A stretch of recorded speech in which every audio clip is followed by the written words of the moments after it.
Good evening. Welcome to the Locker Room on this beautiful Tuesday. I am Tom Martin, your Locker Room host extraordinaire. Thank you for joining us.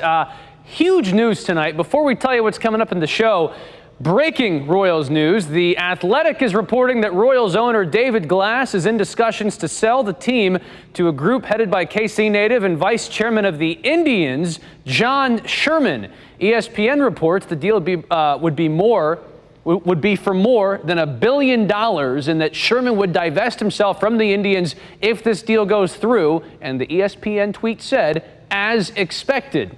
David Glass bought the Royals in April 2000 for $96 million. The Royals also released a statement saying they will not comment on any rumors. A lot to talk about here, so joining us to talk about it is David Lesky from Baseball Prospectus and Royals Review. David, thank you for joining us. I don't know what you know about John Sherman or if he'd make a good owner or what, but what do you think could change with the prospect of David Glass no longer owning the Royals?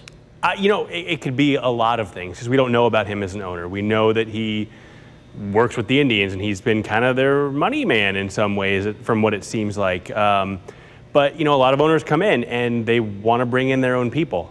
So I don't know, maybe that means Dayton Moore's on the hot seat. Maybe that means the whole front office is on the hot seat. Maybe the scouting department, there are so many possibilities with an entirely new ownership group that we just don't really know where it would head yet. But I have to imagine that people who were on the the people who were not on the hot seat before, who had job security because this ownership group knew them and loved them and were happy that they brought a World Series to Kansas City and all that, it kind of goes out the window, right? Yeah. I mean, it's tough to say. The flip side, of course, is that Sherman's a Kansas City guy, and he was a Royals season ticket holder as recently as, 3 years ago, I think? So maybe he's a fan of Dayton Moore, and maybe he doesn't want to do anything. And so that's a possibility, too, and that kind of changes the equation a little bit. But, I mean, you'd have to think that the organization would be facing at least a potential overhaul. Well, we had a source telling our Neil Jones, David, that this was in the vetting process, so to speak.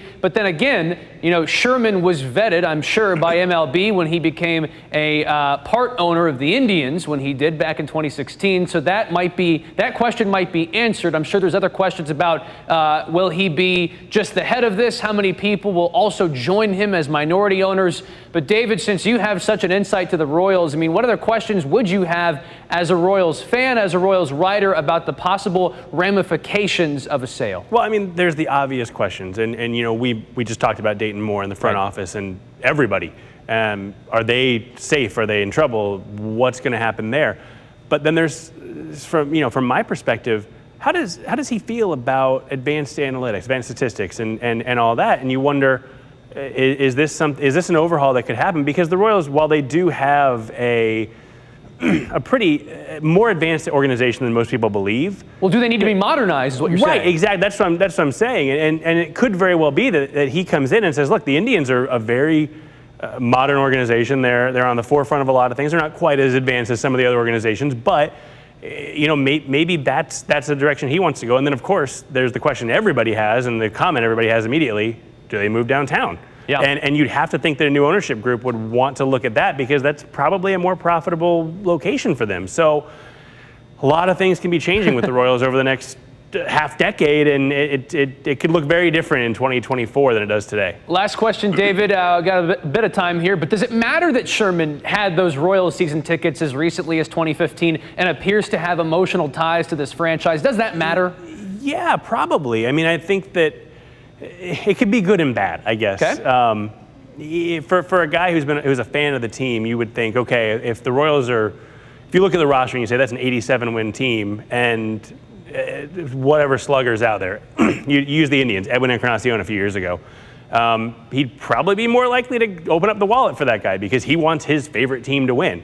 But on the flip side, there might be some loyalty things, but we already see that with the organization right now. So I think I think more good than bad. We were talking ahead of the show about the Astros organization and Jim Crane being more of a fan and being in it because he wants his team to win rather than to make a profit. And I think that's really important. I think that helps a lot. So ultimately, I think it's a plus. I do think there are possible drawbacks, but for the most part, I think it's a good thing that this guy, he loves the Royals and he's heading I assume there's a larger group behind him, but he's the one who's supposedly heading that group.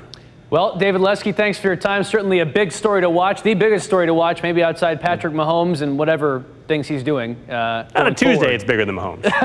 No doubt. David, thank you very much. Thank you. It's been a